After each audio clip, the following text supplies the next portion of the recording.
Anthony Joshua is back in the ring against Kristian Prenga. And this is a fight that he must win to set up the Tyson Fury fight. So to help me break this fight down is the one and only, the realest in the game. Enzo, welcome back to the channel, brother. Yo, what's good? What's good, Bright, man? Thanks for having me back on the show, bro. Really appreciate it, man. Yeah, man. Absolutely. Let's break it down, man. Joshua Look, back in the ring against Prenga.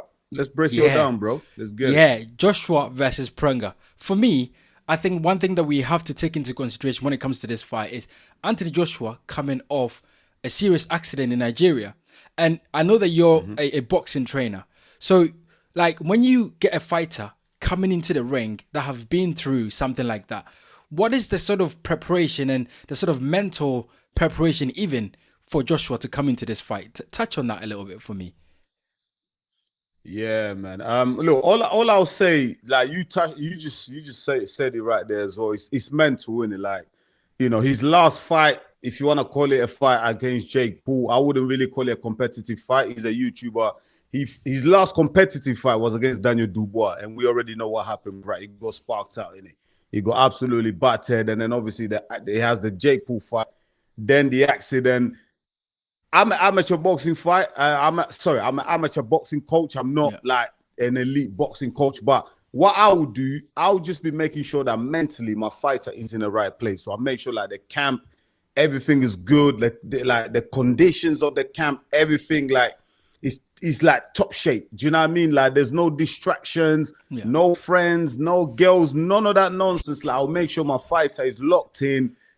He's focused, he's fully prepared, yeah. And Yeah. what I'll do as well, like you know what they say, Bright, like fighting, boxing, combat sport is what 90% Yeah. mental, 10% physical. I'll just be making sure like I'm just having a conversation with the fighter, just reassuring them, just reminding them of who they are and the powers that they possess and the strengths and the skills, just bringing it all back home, talking to them about all the positives, all the great achievements Yeah. that they've had in the last couple of years. Anthony Joshua, unified champion, gold Olympic medalist. Like he's done it all and he's achieved Yeah. so much. So I'll just be reminding him of all of that, making Yeah. sure that mentally he's in the right state of mind and he can go and execute the game plan on Saturday. Yeah, absolutely. I think you look, it'll be interesting to see what Anthony Joshua turns up because we know that Joshua has gone through a lot in his career, different styles, different trainers, different way of fighting. Yeah. He's lost, he's come back. So it'll be interesting to see what Anthony Joshua turns up on Saturday. But when we talk about this fight and to sort of break this fight down, we know that Prenga is not very well known in the boxing circles, right? What I've seen about him and what I've seen of him in the ring is that he's got power. He's not a very good mover. He goes to the body and then he comes up top with the right hand. He's a very simple fighter, very crude, very European style, just in your face. So you can't miss him. So if you are Anthony Joshua, how would you approach this fight given the type of fighter that Prenga is? You know what, yeah? A lot of the times when it comes to boxing, yeah, an unknown entity is more dangerous than an opponent that we see regularly that everyone knows about, like a Tyson Fury. Like it's easy for AJ to prepare for Tyson Fury because the motivation is there, right? It's the Yeah. Battle of Britain, the Yeah. biggest fight of all time in British boxing history. So there's not much really motivation that you need because everything is on the line. There's so much jeopardy. Yeah. But with someone like a Kristian Prenga, he's an unknown entity. Not many fans have heard about him. These guys are Albanian, training out in California, whatever. So it's easier to fall into the mindset of, yeah, I'm going to go in there, get the job done. So for AJ, yeah, he has to prepare with the same level of detail and everything else here as he Yeah. would do a Tyson Fury.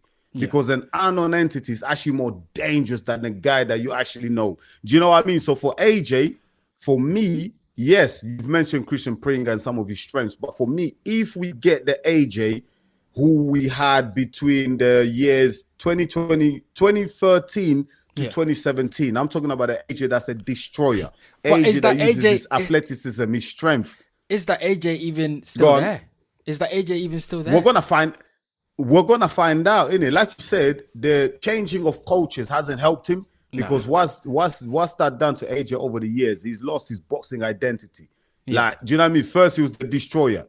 Then he kind of became the boxer who wanted to fight behind the jab and try and be slick like Usyk. But that didn't really work out too much for him because he was getting battered and bruised by Dubois, and he got absolutely outclassed by Alexander Usyk. So we're really going to find out this Saturday. Like you said, we don't know which age is going to turn up.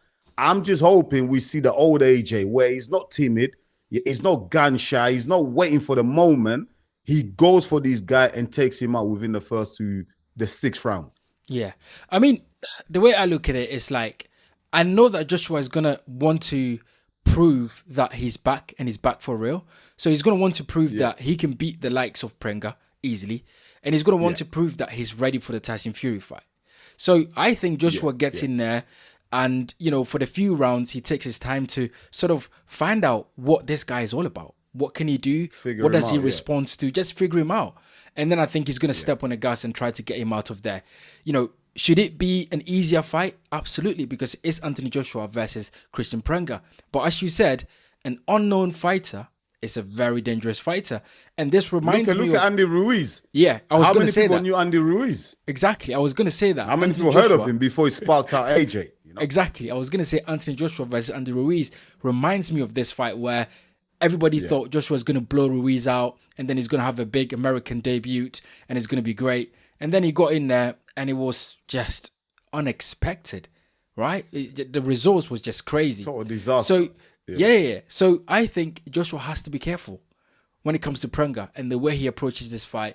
And he has to be meticulous about his training and his preparation because anything can happen. For Kristian Prenga, this is his Christmas. This is like his lottery ticket, all right? If Kristian Prenga beats Anthony Joshua, you know, all of a sudden he gets big fights, he makes a lot of money. So for him, he's coming to win. For Anthony Joshua, he has to be careful. And also, AJ, I was Bright, I was gonna say, you know, like the fight before the fight, like we've seen in the past, like it always tends to go wrong. Like, Deontay Wilder was meant to sign the contract to fight AJ, right? Yeah. Before he fought Joseph Parker, what happened? He lost. Yeah. Like, for me, sometimes why even bother take the risk? Like, you're trying to tell me Anthony Joshua and Tyson Fury, they're not professional enough. These are elite fighters, elite athletes, They should be able to just go into a fight straight away and just fight each other. Yeah. Like Terence Crawford, Danny, he fought Canelo. He didn't have a warm-up fight. He was out of the ring for a year. He went straight in with Canelo. Like, I don't understand the need to take a fight before the fight. Like, there's so much risk. I understand it. Why risk it? I understand it from Anthony Joshua's point of view because he fought Jake Paul before the accident. And then after the accident, he hasn't had a fight yet.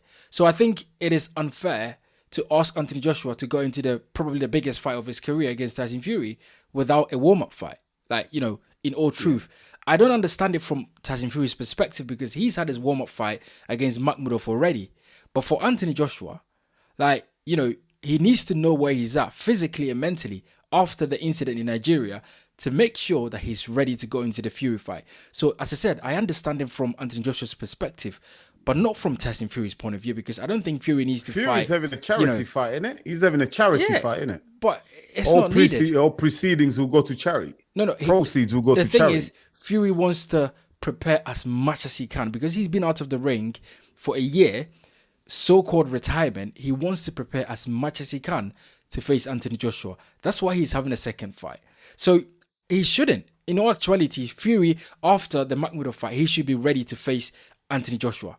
And Anthony Joshua needs to have a fight, which is this fight against Prenga, and then he's ready to face Tyson Fury. I think that's the only way it should go.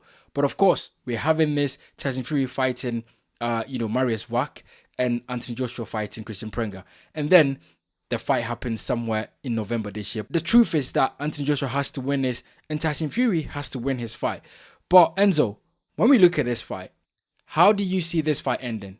How do you predict this fight, Anthony Joshua versus Kristian Prenga? Yeah, listen, I'm predicting a cage start.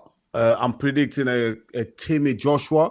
He's going to go in there. Like you said, man, he's going to try and, figure him out. Do you know what I mean? Just both guys are going to have moments in the early stages. I think Prenga can, if he fights behind his jab, he can find some early success against Joshua. He can try and frustrate Joshua early on. But I just feel like Joshua's got so much on the line. There's so much jeopardy. He knows he has to win these fights. So Yeah. I can see Joshua being frustrated early on, but I think once he goes past the 5th round, I think Joshua will blow him away. And I can see a Joshua stoppage between the mid round. So I'm saying round 5 to 8. I see a Joshua TKO or KO victory. But it will be very cagey early on as Joshua's trying to figure him out. Yeah. I don't disagree with Prenga you. will be awkward at the start. Yeah, he will be. I think, as I said it before, Joshua is going to take his time to figure this guy out. But I think Joshua will figure this guy out very quickly because I watched some of his fights, his highlights, and he's very crude. He's very one-dimensional. He's looking for a big shot. He goes to the body with a jab, and then But I'm going to say, Bright, be careful. Yeah. Be careful. Remember, we all watched the tapes of Rico Van Hooven, and we said he's got no chance. And he nearly took the greatest heavyweight of this era, nearly took him to the cleaners, man. So I wouldn't rely on tapes, man. That's what I'm saying. Like, do you know what I mean? Like, come on, Kristian Prenga and his team, they're not stupid. They know people are watching the tapes. Then there's no way they're going to come in the way they fought on those tapes. They're going to have a completely different game plan for Anthony Joshua. Yeah, I agree. Rico Verhoeven is a prime example of how you can't just watch tapes and determine whether a fight is good or not.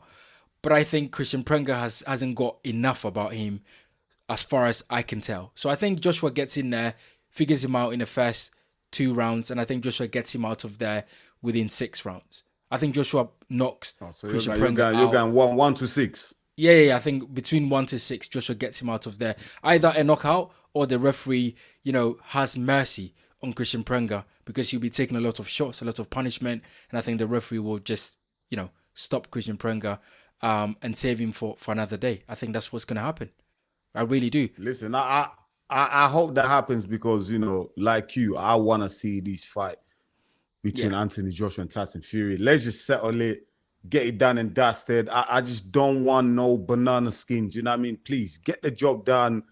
And then end of the year, we're talking November, December. Hopefully at Wembley, Tyson Fury versus Anthony Joshua for the battle. That's what we want to see. Let's get it on, man. Yeah, that's what we want to see. So look, guys, get in the comment section and let us know your prediction for Anthony Joshua versus Kristian Prenga. Do you think it's going to be a knockout? Me and Enzo are predicting this is going to be a knockout. Do you think it's going to be that? Or do you think Kristian Prenga is going to upset Anthony Joshua and put the Tyson Fury fight in an absolute jeopardy? Get in the comment section and let us know what you think about it.